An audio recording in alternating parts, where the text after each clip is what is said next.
Bengals football team. Yep, Bengals football. You heard that right. Bengals football team. That is not the Bengals football. That's not one word. That would be the team the Bengals are playing this week. Bengals versus Washington. Another game where I think, both sides probably thinking, hey, we got a pretty good chance to win this one.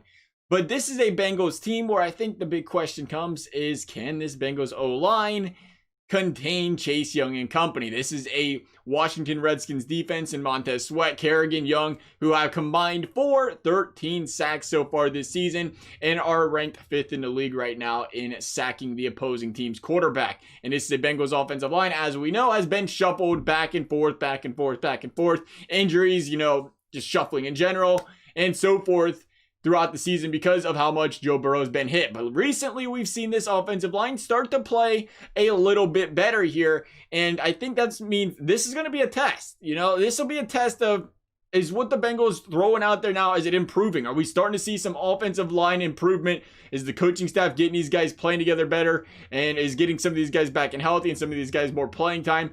Is it going to help this Bengals offensive line in the future here? Something we're definitely worried about. You get to the second half of the season, Bengals, albeit very, very, very, very slim, do have a chance to make playoffs at this point still, if they win out. But besides that, you want to really see what you got from here on to next year. That way you go into the draft and decide what you really need to focus on here. That being said, though, the Redskins are an anomaly here, if you will, to say the least. They're 2-7.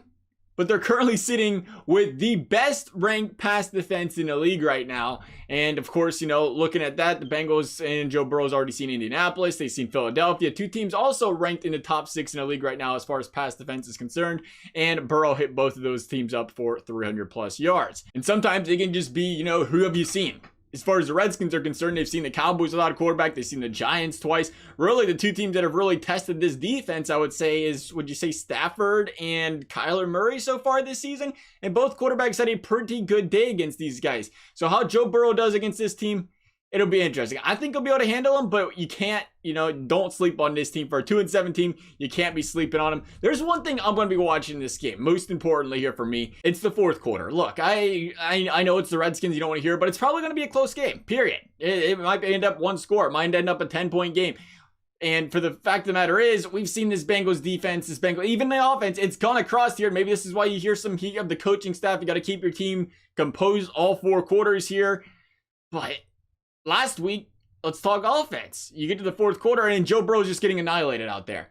They didn't really do too much different, did the Steelers in the fourth quarter, than they did the rest of the game. They didn't need to bring, 6 guys, 7 guys to blitz. They felt confident with their 4 5-man rushes. And it was getting to Joe and getting to him a lot in that fourth quarter. First 3 quarters, I thought they played exceptionally well. Considering the weather conditions, considering the conditions in general going up against a pass rush like the Steelers, I thought they played pretty well. You got to that fourth quarter and you started, it felt like the wheels were falling off a little bit there. And you talk about the wheels falling off in the fourth quarter. We've talked about this multiple times now. The defense.